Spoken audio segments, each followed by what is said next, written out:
Hello everyone, my name is Shambhavi. Hope you all are doing well.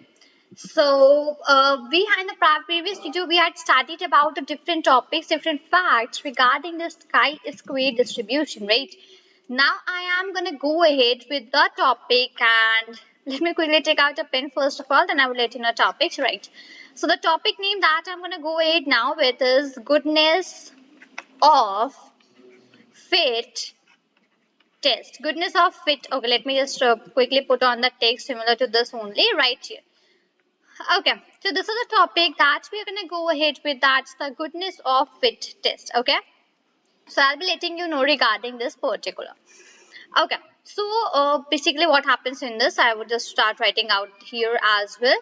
That in this type, one second, let me close this right here at this particular place, right? Okay, so it goes that in this type of hypothesis, in this type of hypothesis test, what do you do actually? Okay, in this type of hypothesis test, you determine whether you determine out that whether the data okay, that's known as the fit, which I was just referring above to. So here in this particular distribution, we have some different names as well. So what it goes that here, whenever I just use out the word that's fit, so it means about the data, right? Whether the data that is known as the fit as well. A particular distribution fit a particular, okay, that's particular, right? CULAR, right? So in this type of hypothesis test, you determine whether the data fit a particular distribution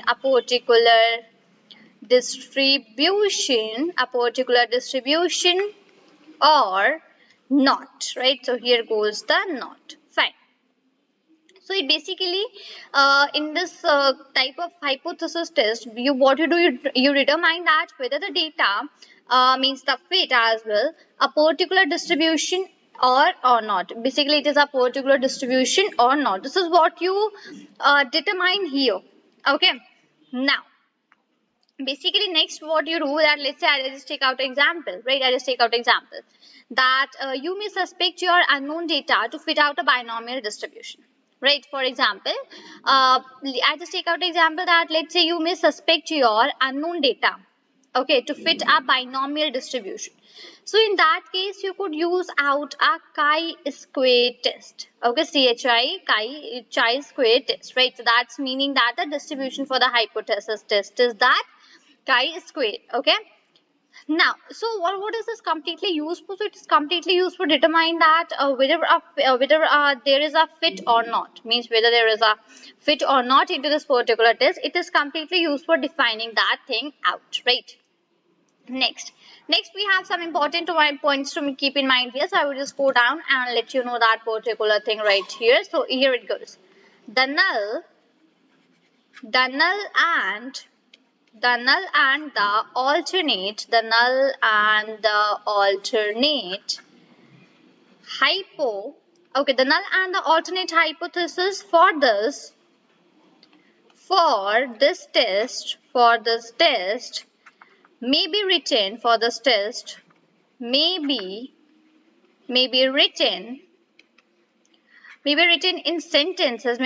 in sentences,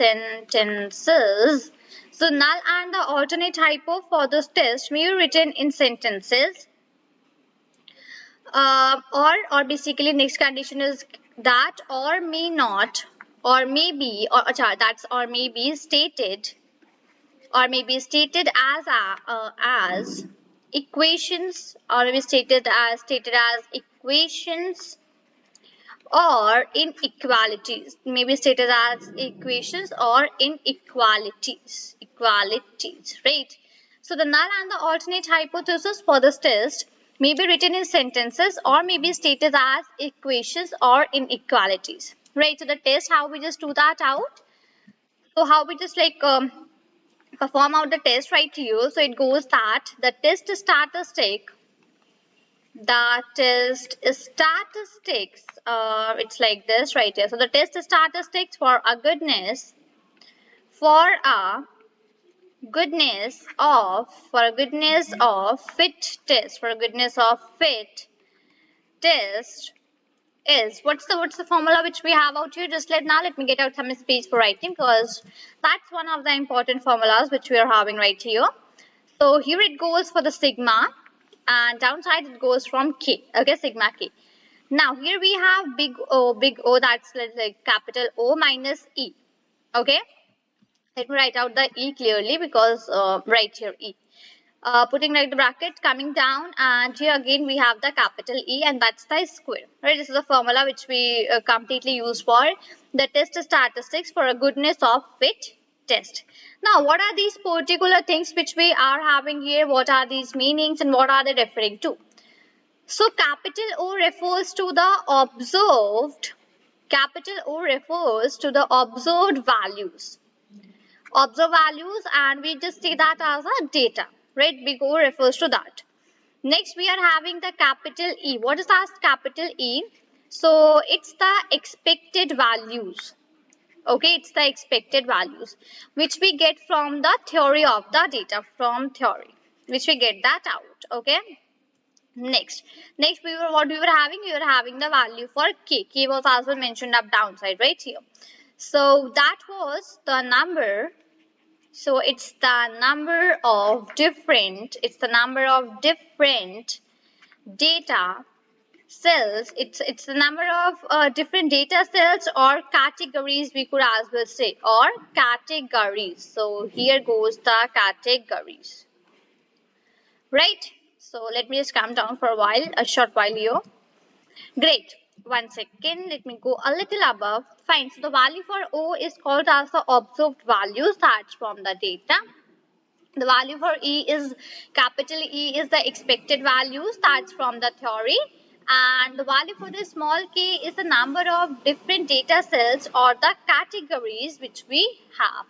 Right? So yeah, these are some of the, you could say some of the more specifications, some of the meanings regarding the different symbols which we have for the test statistics for a good of fit for a goodness of fit test. Right? Hope I am very much clear with this particular thing as well. Right? Now, next what I'm having, let me just now come down a little bit and explore a little bit more things regarding the same thing. Okay, excuse me. So yeah, here goes that the observed OBSC, or yeah, right here, fine. So the observed values are the data, are the data values. Observed values are the data values, and the expected. Okay, here goes the expected. So the observed values are the data values, and the expected values are the values you would expect, are the values which you would expect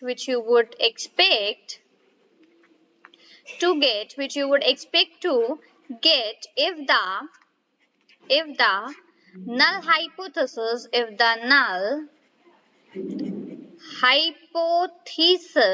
the null hypothesis were true, right?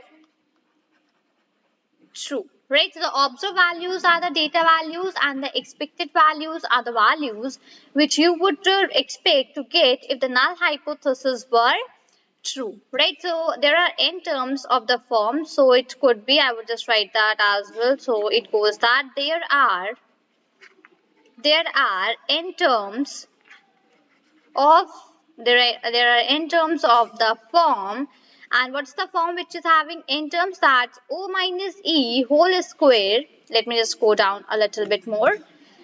Right, so O minus E whole square and divided by E right here.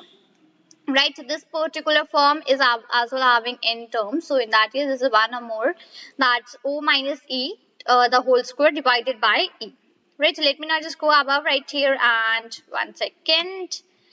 Okay, so today we studied about the goodness of fit test, that what it actually is, what we meant by fit, What's the formula that we use for finding out the goodness of a fit, right? So we have the formula that sigma k.